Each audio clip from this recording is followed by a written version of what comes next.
Lexville, uma família resumida a guerras, esquemas e festas de celebração à vitória. E Agnus, uma família histórica, mas que estava perto de um colapso desastroso. São pessoas que carregam passados obscuros e que agora eram responsáveis pelos escândalos e rumores atuais da alta sociedade. Uma relação criada pelo caos. Nos últimos meses, ambos agiam íntimos em público, como se fossem almas gêmeas destinadas um ao outro. No entanto, recentemente essa relação se rompeu e começaram a agir como estranhos. Então, naturalmente, a curiosidade tomou conta de toda a sociedade. As pessoas queriam saber se os Lexville voltariam a se isolar da sociedade, se a duquesa iria comparecer nos eventos sociais que fosse convidada, que tipo de conversa eles teriam quando se encontrassem, se eles estavam mesmo juntos e se então eles terminaram. Aquilo vai ser uma cena e tanto, mas pelo menos vai ser divertido de assistir. Só não entendi por que o Duque está fazendo essa cara. Raquel cumprimenta o grão-duque. Theo notou que a voz dela está diferente. Uma voz fria como o vento do inverno. Ele diz que ouviu que ela estava muito ocupada, mas ele vê que ela está bem. Raquel pergunta se teria algum motivo para ela não estar bem. Todos costumam mascarar suas emoções. Mas e se, quando ela tirar sua máscara, não existe mais nenhum pingo de emoção relacionada a ele? Nem mesmo raiva ou ressentimento, como uma chama que se apagou. Theo não queria se tornar um completo nada para ela.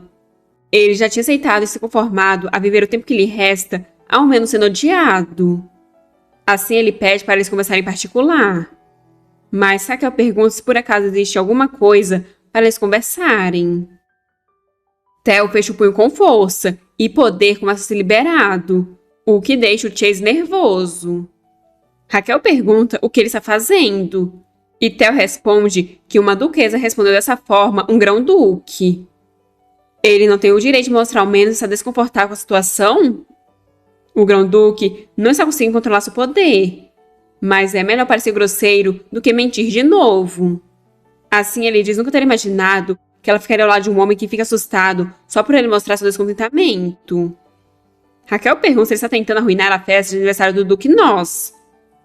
O grão-duque diz que se ela não quer que ele faça isso, deve ir conversar em particular com ele, o que Raquel acha uma ameaça desprezível. Assim, ela afasta o Chase e diz para então eles irem conversar. Theo fica surpreso ao perceber que ainda consegue fazê-lo ouvi-lo. Algo tão pequeno, mas ele sente que consegue respirar agora. Essa é uma situação que ele nunca imaginou estar. No entanto, mesmo que brevemente, ele está satisfeito. Essa é uma sensação horrível, mas no fim, foi ele quem a afastou. Algo que ele jamais esquecerá. Ele será sempre aquele que estará no corredor da morte e esperando por aquela que será a única executora dele. Agora sozinhos, Raquel pergunta o que ele quer conversar. Ela se lembra bem deles terem concordado que aquela seria a última vez que eles se veriam.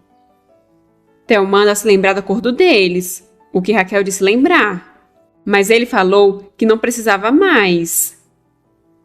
Theo confirma, mas um dos pontos centrais do acordo deles era a segurança dela. Ele é o grão-duque daquele império, um Lexville. Mesmo que um acordo tenha sido encerrado, ele tem a obrigação de cumprir com as promessas até o fim. O que ele quer dizer é que ele ainda está recebendo compensação pelas ameaças que enfrentou ao negociar com os Lexville. Raquel pergunta o que ele quer dizer. Então ele explica que ao não acabar com os rumores que conectam os Lexville aos Agnus por todo esse tempo, ela ainda está sob a proteção deles. Mas agora, as ações dela estão arruinando isso. O que ela está pensando em ter encontros arranjados e fingindo ser uma duquesa imatura em tempos tão caóticos? Raquel pergunta se pareceu imatura. Theo confirma, ia dizer mais alguma coisa. Mas então Raquel diz que é perfeito. Qualquer nobre confundirá as intenções dela. Raquel Agnus, aquela que sonha em viver uma vida confortável, desistindo de toda autoridade e se tornando esposa qualquer. Mesmo que olhassem feio para ela, todos a tratariam como uma delicada flor e não a duquesa. Seria desprezível, mas também é quando deixariam a guarda baixa perto dela, já que ela é apenas uma flor. Qual a necessidade de matá-la? Só expulsá-la da capital já será o bastante para que fique arrasada. Essas ações tornarão o escudo que irá protegê-la, e fará com que no futuro eles se arrependam de não terem matado ela. Até quando ela teria que ficar ao lado dos Lexville para se proteger? Significa que enquanto os Lexville existirem, ela conseguirá continuar viva? Theo diz que ela não precisava ir tão longe. Ela sabe que poderia usar o nome Lexville o quanto quisesse. Raquel diz que está curiosa sobre algo. Porque ela tem a impressão que ele se importa bastante com ela. Theo não gosta que ela seja tratada assim. Ele odeia que as pessoas a desprezem. Ela não é uma mulher que merece esse tipo de tratamento. Utilizando sua própria força, ela é alguém que faz o que é necessário. Mas ele não sabe como responder à pergunta dela. Raquel diz que tem uma coisa muito importante que ela aprendeu com ele. A relação apenas de negócios significa que assim que eles alcançaram seus objetivos, não precisavam mais se encontrar. E é por isso que ela não gosta nem um pouco dessa situação. Ela sente como se ele estivesse tentando manipular ela a agir do jeito que quer. Palavras que o atingem como agulhas afiadas. Um tom repleto de indiferença. Era assim que ela se sentia? Todas as coisas cruéis que ele dizia antigamente atingiam ela de tal forma? Mesmo tentando se aproximar, a outra parte o afasta sem qualquer piedade. Theo compreende a reação dela. Isso tudo é apenas consequência dos atos dele. Por não ter conversado, por não ter contado o que estava acontecendo com ele, por ter sido teimoso e cabeça dura. Ele é o único culpado de tudo. A relação deles era exclusivamente devido ao acordo e se encerrou assim que não houve mais nada para se obter de nenhuma das partes. E ela se lembra muito bem de ter falado naquele momento que nunca mais ele deveria aparecer na frente dela. Como ele não parece ter mais intenções, ela vai deixar passar dessa vez. Mas, sinceramente, é irritante. Theo aperta o punho com força, mas não diz nada. Vendo que ele não tem mais nada para falar, ela diz que vai se retirar agora. O parceiro dela está esperando. Ela só pede que dessa vez ele mantenha a palavra e nunca mais se aproxime dela novamente. Deixado sozinho, Theo se pergunta se nunca mais. Alguns dias depois, Raquel recebeu uma carta que diz que, como nobre daquele império, ela tem o dever de cumprir com a ordem imperial. Ela deve assumir a vanguarda, eliminar e abrir caminho para as forças imperiais entrarem no reino Norne. O decreto imperial foi emitido. Ela sabia que essa ordem chegaria em algum momento. Agora que o trunfo do Duque Hersman, a Caroline, está morta, ele está desesperado para encontrar outras alternativas. Por isso, Raquel usou o Conde Miller para instigar e encorajar o Duque. E, surpreendentemente, ele caiu como um rato na armadilha. Ela deve ter subestimado o quão irritante deve ser para o Duque. Ele está tão desesperado que nem analisou. Simplesmente correu até o imperador. Assumir a vanguarda e abrir caminho? Só podem estar malucos. Assim que o exército imperial entrar, tudo se tornará um caos. Porque, com a desculpa de manter e repor suprimentos, eles vão tomar tudo que tem no território dela. Mas o que ela pede na carta é que o imperador permita que ela se torne a espada dele e tenha a honra de punir aqueles que não conhecem a graça dele. Ela está deixando metade dos planos deles acontecer de propósito. Mas ela não tem escolha se quer que o plano dela funcione. Ao invés de simplesmente enviar toda a força do Império nessa guerra, eles escolheram usá-la. E com essa oportunidade, ela terá a chance de aumentar seu poder militar legalmente. Raquel pergunta para o Marcos como está o príncipe. Marcos informa que os preparativos estão prontos. Eles já devem ter entrado em contato com os casos dela. Raquel nunca mais quer fazer isso de novo. Mas Marcos diz que esses encontros foram por um bom motivo. Raquel fez um bom trabalho.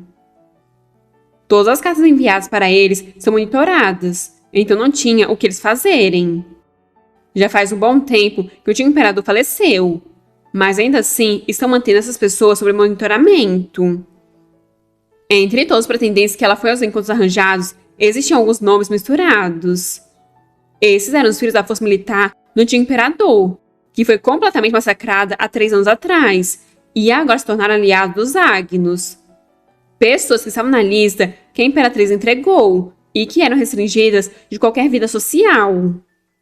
O complexo de inferioridade que o atual imperador tinha com o antigo é gigantesco. Ele se tornou obsessivo de diversas maneiras. Marcos diz para eles encerrarem por hoje, e Raquel concorda, pois ela quer ver a Liz. Liz está resfriada de novo, e Raquel se preocupa com o corpo tão frágil da irmã. Mas talvez seja só por ser o fim do inverno, e o frio da primavera chegou. O inverno está finalmente acabando.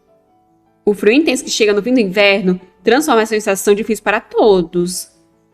Raquel fica feliz que a febre da Liz abaixou um pouco. Liz abre os olhos e pergunta para a irmã se o trabalho dela já acabou. Raquel confirma e diz que vai ficar juntinha com ela agora, o que deixa Liz muito feliz.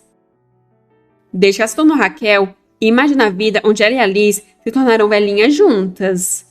Uma vida que ela quer aproveitar ao máximo. Tudo na vida anterior dela se foi, desapareceu, exceto o amor que ela sentia pela Liz. E ela está levando consigo esse amor, a única coisa que restou daquela vida deixada para trás. Sem mais passar por provações, apenas deixando a vida fluir. Mas era para ser algo impossível. Raquel não aguentou até que ela assumisse seu lugar.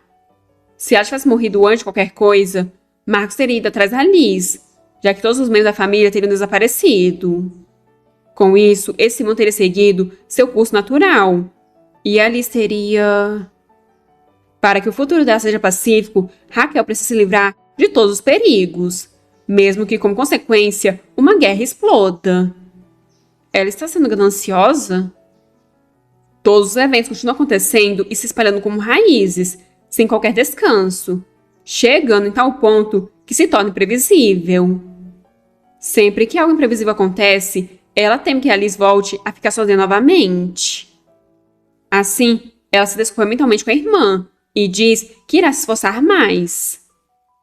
Agora, no mundo dela, só existe a Liz. O dia amanhece e Liz acorda ao lado da irmã. Ela prometeu que protegeria Raquel, mas ela não vai conseguir fazer nada se continuar tão fraca assim.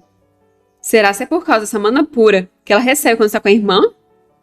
Ela sente que o poder dentro dela está crescendo imensamente. Graças às aulas que ela teve enquanto estava na mansão do Grão-Duque, ela consegue ter uma ideia do que seja. Mas é irritante toda vez que ela tenta usar esse poder, ela fica doente. Mas ela fica feliz que a irmã a influencia de tal forma. Raquel está tornando ela mais forte. Liz ama tanto a irmã. Além disso, agora não tem mais ninguém perto dela. Então ela não precisa mais ficar dividindo a irmã com os outros. Mas vendo como ela ainda fica ocupada, não tendo tempo nem para respirar, faz Liz querer destruir tudo e todos. Só que a vida dela é esse lugar. Então Liz quer evitar de usar esse método o máximo possível. Liz ouviu que o Império declarou guerra contra a nação vizinha. E elas terão que lutar e trazer essa guerra para dentro de casa? Temendo a guerra, a nação vizinha enviou emissários com muitos itens valiosos. Mas o imperador os matou e os pendurou nos portões do castelo. Liz não gosta de ficar ouvindo as conversas dos adultos escondida. Então ela precisa crescer logo e virar uma adulta também. A irmã dela terá que enfrentar outra guerra perigosa de novo. E não importa quanto ela pense nisso, sempre parece que o imperador é apenas um incômodo para ela. Quando o príncipe irá virar imperador? Assim como ela, ele não é um adulto, e por isso não pode se tornar imperador? Liz quer ser útil para a irmã. Ela quer ir na frente e esmagar os inimigos dela mais do que qualquer outra pessoa. Mas ela tem certeza que a Raquel não vai deixar ela fazer isso. Então, o que ela faz? O que ela consegue fazer pela irmã nessa guerra? Liz quer continuar recebendo ainda mais o amor da irmã. Ela poderia continuar agindo como uma boa irmãzinha para sempre. Mas ela não quer que a Raquel seja derrotada. Ela quer estar ao lado da irmã por toda a vida dela, mesmo que esse poder amaldiçoado seja exposto a todos. No dia seguinte, Raquel entra no quarto e se depara com a Liz toda tímida. Rapidamente ela corre para abraçar a irmã, que está muito linda. Liz pergunta se a Raquel precisa mesmo ir, e Raquel pergunta se ela se esqueceu de toda a conversa que tiveram ontem. Liz diz que guerras são assustadoras. A professora de história sempre conta sobre elas. Raquel diz saber disso, mas ela é bem forte. Liz diz também ser forte, e Raquel diz saber. Liz diz que não está falando da boca para fora. Ela realmente pode. Mas Raquel segura a mão da irmã, por onde começa a brotar água, enquanto diz que ela sabe. Ela sabe tudo sobre a Liz. Sabe que ela é uma criança que não se abalará, mesmo que a mais forte das ondas a atinja. No entanto, ainda é muito cedo. Ela deve deixar que os adultos cuidem disso, e deve manter a promessa que fizeram. Além disso, tem algo importante que Raquel pediu para ela fazer. Mesmo que elas não possam ir para a guerra juntas, Liz também tem a sua forma de ajudar a família. Então ela deve dar o seu melhor enquanto a Raquel está longe. Só de falar de trabalharem juntas, Raquel sente como se a Liz já fosse uma adolescente. Liz pensa que é claro que sim, pois ela está comendo bastante para crescer logo. Liz então entrega um presente para a irmã. Raquel acha aquele colar muito bonito. Liz explica que pegou as joias mais bonitas que a Raquel deu a ela e fez delas um colar. Ela colocou bastante força para que possa proteger a Raquel e para que ela sempre esteja com a irmã. Raquel agradece. Em todo aquele mundo, apenas a Liz importa para ela. Ela ama a Liz e voltará logo. Liz está acompanhada de alguém. Ela diz que aquele é o comando pessoal dela. Se tiver algum livro que ele queira ler, é só pegar. Aquele é o escritório da irmã dela. Ele não pode entrar lá. Aquele é o lugar onde eles comem todas as refeições. Anne levará ele ali quando for o horário correto. O príncipe agradece pelo tour. Raquel pediu para ela cuidar do príncipe herdeiro e manter o fato de ele estar ali em segredo. Parece que todas as pessoas que a irmã dela tem encontrado recentemente têm ligação com o antigo imperador. Será se foi infiltrando essas pessoas no palácio que ela conseguiu trazer o príncipe ali? Como o antigo imperador morreu e sua força foi dispersada, deve ter sido fácil infiltrá-los, já que são fracos. Como ela imaginou, o objetivo da irmã deve ser... O príncipe interrompe os pensamentos da Liz, dizendo não saber quanto tempo ficará ali. Mas ele espera que eles se deem bem, e então agradece. Liz manda ele deixar os agradecimentos para a irmã dela, pois ela não fez nada. O príncipe explica que ela está mostrando a mansão, e Liz diz que é apenas um tour. O príncipe não resolve mudar de assunto, e pergunta se ela tem estado bem. Liz para ao ouvir a pergunta, e se vira para ele confusa. Corado, o príncipe pergunta se talvez isso tenha sido muito repentino.